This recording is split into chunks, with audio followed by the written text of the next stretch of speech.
Hello, my dears. My name's Joanna, and I welcome you to Johanna Taconis, the Deconstruction of C-PTSD podcast.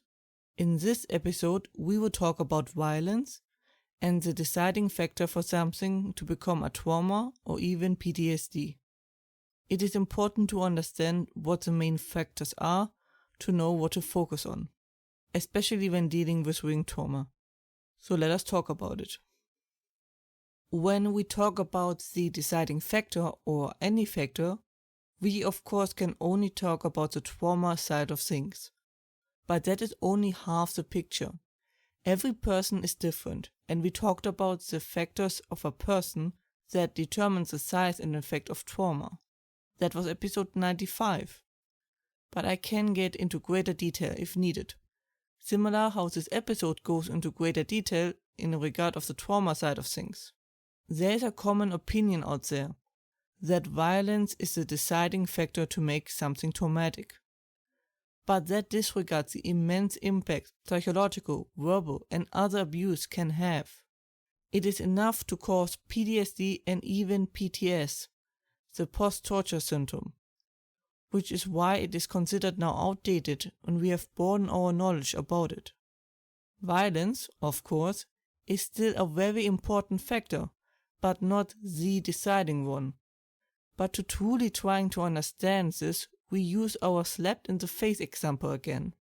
This time with the violence being the focus, while the level of force stays exactly the same. We first talk about the slap in the face example, then about the differences, and then the deciding factor. First, self-punch. The first level is punching your own face. By accident or via a tree branch, for example. No one saw it. Shouldn't be too bad. If someone saw it, there might be embarrassment and wounded ego, but otherwise you should be alright. Second, accidental punch. The second level of the punch is accidental.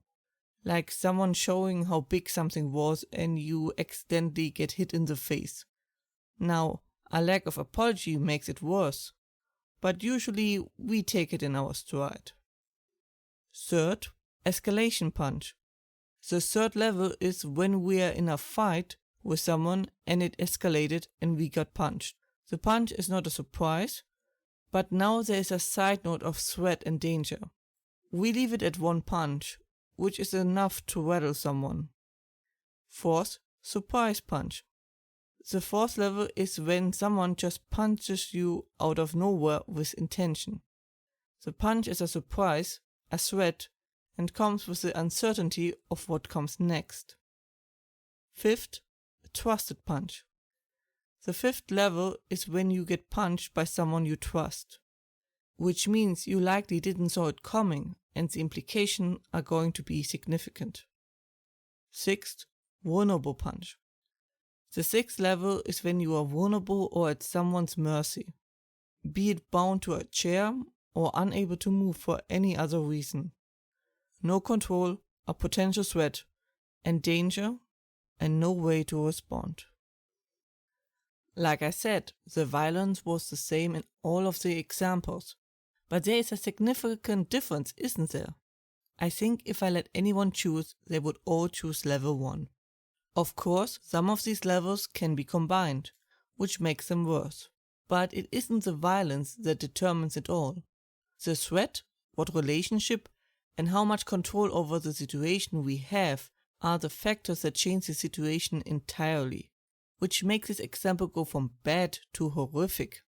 Of course, we could have added factors like support or no support and the like, but I didn't want to go beyond the scope of this episode, especially since the support is also affected by multiple factors and can vary significantly. I don't understand the sentiment that psychological factors aren't important. Psychological warfare is a thing, so you can be sure that there's definitely some validity to it. It is used for hundreds of years, and its effects have been proven. This seems to be similar, but on a smaller scale. But what is the deciding factor? I found the factor of lethal threat to be the most significant and determining one. It is almost a requirement to enter C-PTSD territory, which makes also sense why soldiers are so significantly affected by PTSD. The second most is control, or how helpless you were in that situation. Can you even try to do something? Even if we fail, it is better to have at least tried than not being able to do anything at all. At least you tried everything you could. Of course, basically any combination is possible, and only half of the picture. As said before, the other half is the person experiencing it, which has a huge influence, as does the direct treatment after the trauma. That was it for today's episode. I hope you found it helpful. Hope you are safe and well. And, as always, if you have any questions or feedback and the like, please let me know at contactme@johannatakonis.com.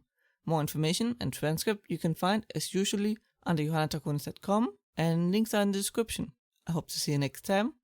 Watch yourselves and have a wonderful time.